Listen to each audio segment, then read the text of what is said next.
Was found unresponsive at her home in Smithtown, New York. She was pronounced dead at the hospital 10 days before her 40th birthday. It's such a tragic ass story, and it's such a tragic ass story of happened behind the scenes, bro.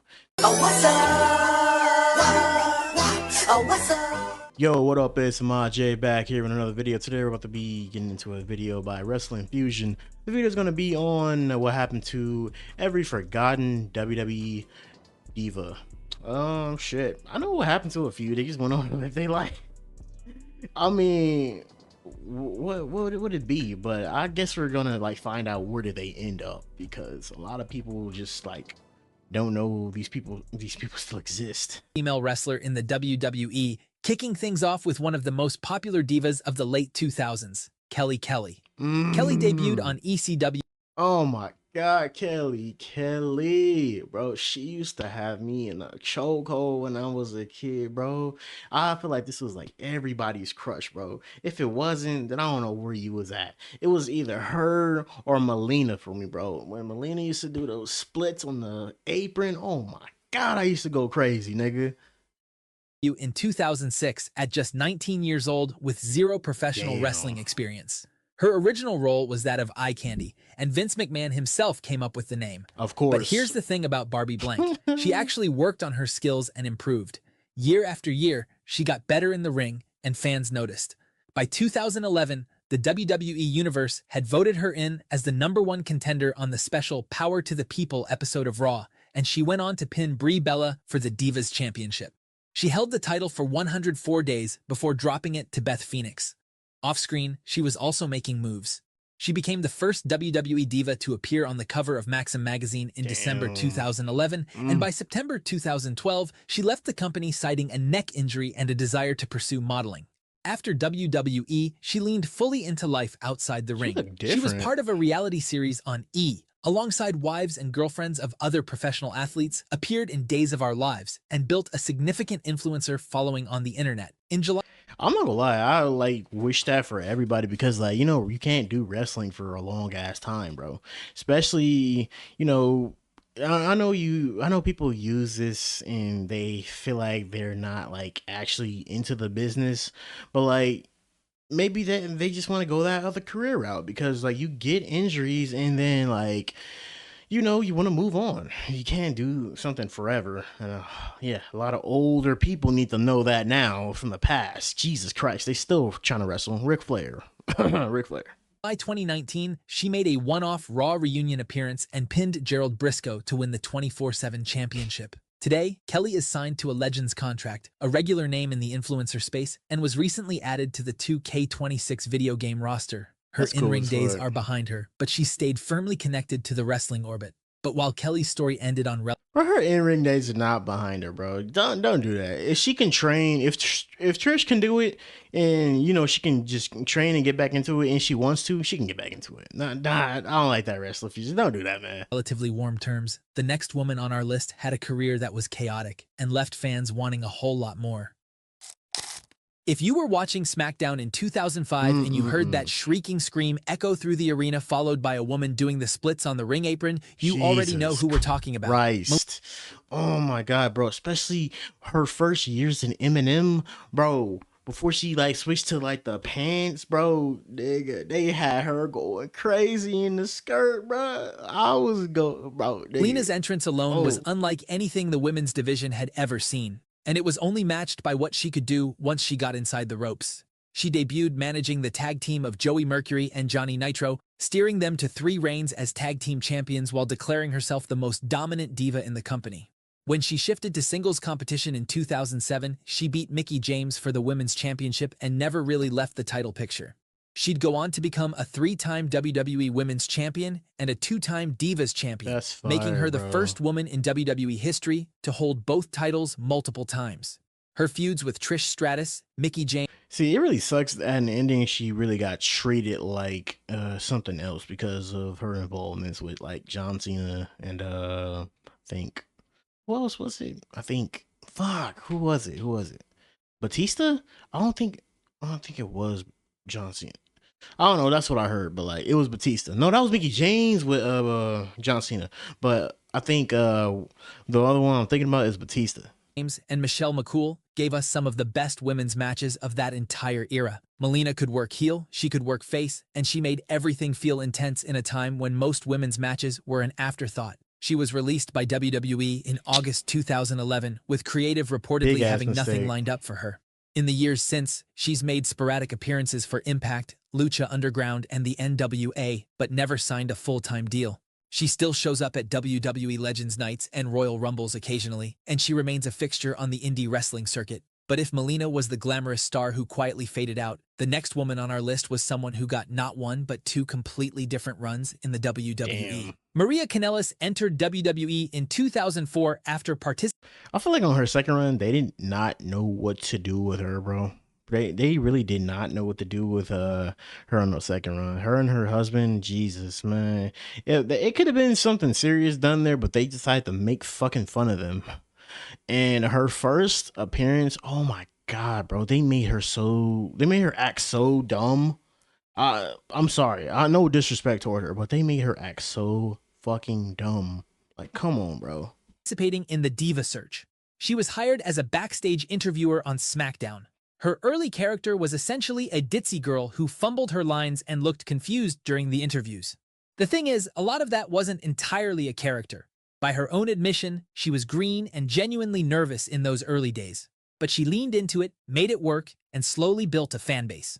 Her most memorable period with the company came in 2007 when she was slotted into a love triangle storyline involving Santino Marella and Beth Phoenix. It wasn't a title feud, but it gave her personality and consistent airtime.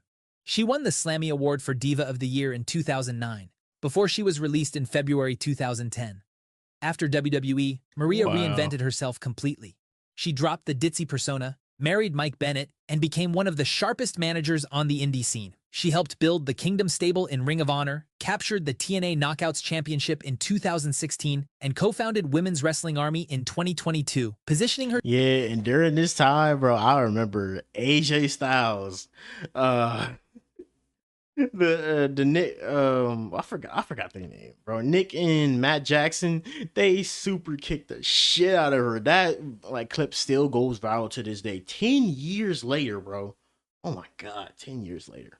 But like they triple super kicked her like really off the damn apron. That shit was crazy. Herself as a producer and executive in women's wrestling. She made a brief return to the WWE with her husband around 2019, but were released during the budget cuts. She signed with AEW in late 2022, but the run never found its footing. Her screen time dried up, she dealt with health issues, and on January 31st, 2025, she announced it was her last day with the company. As of early 2026, Maria is a free agent, focused on motherhood, independent projects, and even pursuing a master's degree at the University of Illinois. She went from an interviewer who couldn't quite get out of her own way to a legit force in women's wrestling. But somewhere between the two, there's a version of Maria's career that never reached the heights it could have and feels incomplete. And speaking of incomplete, the next woman on our list had one of the most talked about debuts in history and one of the most heartbreaking endings.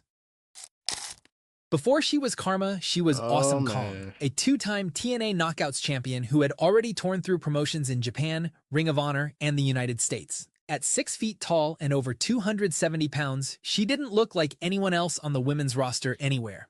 She was a legit power. And that's supposed to be good, but like not well, I feel like it's supposed to be really good, but like in that era of WWE where they just had like all like fucking people that just like like slimmer, because like they still call them divas and all of that shit. Like I feel like she would fit so well into this new like women's wrestling. But I really hate that she was like in that era of WWE. Like she did a good job like on the indie scenes and everything. I've seen like everything in TNA. Like she's a legend in TNA, bro. But nigga, I really felt bad they had to do her dirty in WWE. Powerhouse who could wrestle. And by the time WWE came calling in late 2010, the wrestling world was buzzing. Starting April 2011, WWE ran weeks of vignettes featuring a shadowed figure with braids, cackling while destroying dolls. When Karma finally debuted at Extreme Rules 2011, attacking Michelle McCool, the crowd was hyped. Week after week, she dismantled every diva in her path. WWE was building toward an inevitable collision with Beth Phoenix, and fans couldn't wait, but then everything stopped. On the May 23rd episode of Raw, Karma walked to the ring, looked ready to attack, and broke down crying. The following week, she revealed she was pregnant and would be taking a leave of absence. The division had never had anyone like her, and she was gone just as Man. quickly as she'd arrived. Tragedy struck during her time away. She suffered a miscarriage on December 31st, Aw, 2011, and returned for a surprise entry in the 2012 Royal Rumble, becoming only the third woman in history at that time to enter the Men's Rumble after Chyna and Beth Phoenix. She never competed in another WWE match. By July 2012, she was released, with reports indicating she hadn't been in the right physical or mental shape to return to the ring. After WWE, she went back to TNA and later appeared in AEW before retiring from in-ring competition in August 2021. Her most visible post-wrestling role came through acting when she played the Welfare Queen in Netflix's Glow series. She was inducted into the Impact Hall of Fame in 2021. As of 2026, Karma has largely stepped away from the ring, occasionally appearing in documentaries and retrospectives. Her WWE run will always be a what if, a monster who never got the moment she deserved. Man, I respect her, bro. At least like TNA is really putting respect on her name because she's truly a TNA legend for that, man. Like WWE always fumbling the ball, bro. Victoria's journey in the wrestling world began during her days working as a fitness trainer after a chance encounter with Chyna, who was impressed by her physique. She debuted in July 2002 as a psychotic, unhinged villain who claimed Trish Stratus had betrayed her during their days as fitness models. At Survivor Series 2002, she defeated Stratus in a hardcore match inside Madison Square Garden to win her first women's championship. Her feud with What? Stratus Okay. stretched into 2003 and produced some of the best women's matches of that era. She won her second women's championship in February 2004 in a fatal four-way and went on to make history alongside Lita in the first ever women's steel cage match on Raw. Bret Hart supposedly called her one of the best. Mickie James has credited her with breaking down barriers. And yet, by January 2009, Victoria asked for her release from the company with 2 years left on her contract after being told there were no championship plans for her. She said the look on the faces of Vince McMahon, Triple H, and Stephanie McMahon told her everything she needed to know about her future in the WWE. After I mean, hey, like I said, don't like tolerate no type of disrespect. Don't tolerate no type of like, if you know that that you're talented and everything, don't like you. I mean, another company could use you, like, especially nowadays. You got options, but like I know back in the day that was pretty fucking tough because WWE was like just ruling the land. But like at least she had like that confidence and enough respect for herself to just walk away from these niggas. WWE, she signed with TNA as Tara and went on an absolute tear, winning the Knockouts Championship 5 times, making her a 7-time Damn. women's champion overall across both promotions. She retired from in-ring competition in 2019, Damn, she but has fine. made sporadic appearances for TNA and even in the Royal Rumble. Today, Victoria holds a Legends contract, co-hosts a podcast, and is a fixture at WrestleCon and major fan events. But while Victoria's story is one of a career that ended quietly on her own terms, the next wrestler on our list had one of the saddest endings in this entire era. Oh god. Ashley Massaro's story starts the way a lot of Divas-era stories do. She won the 2005 Diva Search, and her prize was a $250,000 contract and a spot on the roster. Unlike some Diva Search winners who faded into the background immediately, Ashley had genuine charisma and connected with fans right out of the gate. Her first feud came immediately. Candice Michelle, Victoria, and Tori Wilson, collectively known as Vince's Devils, attacked her on arrival, and she was paired with the returning Trish Stratus to fight back.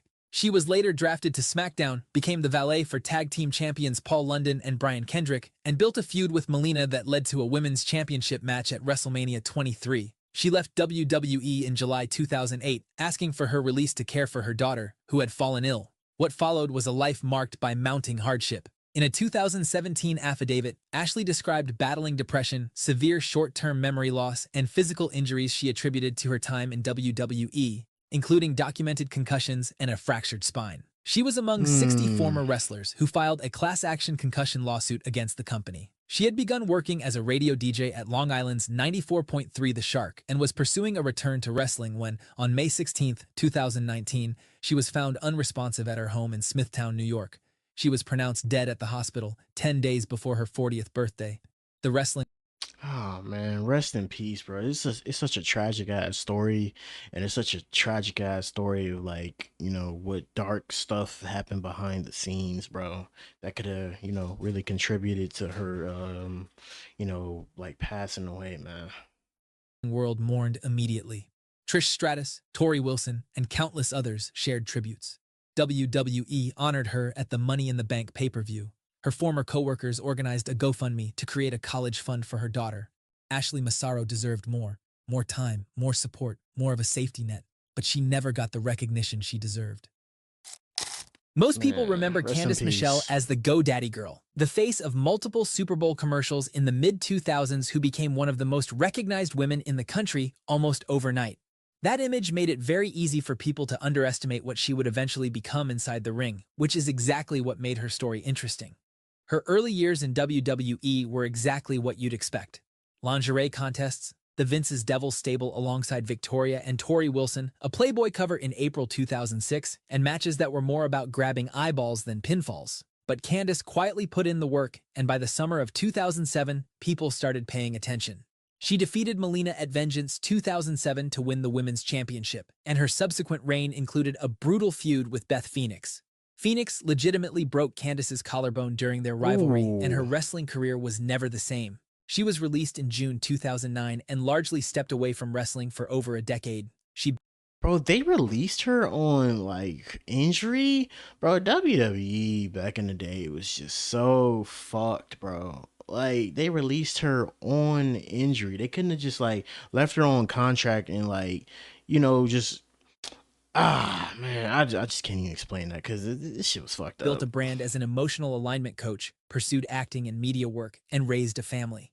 Her only in-ring appearance post-WWE was a retirement match in December 2017 at House of Hardcore, where she defeated Victoria.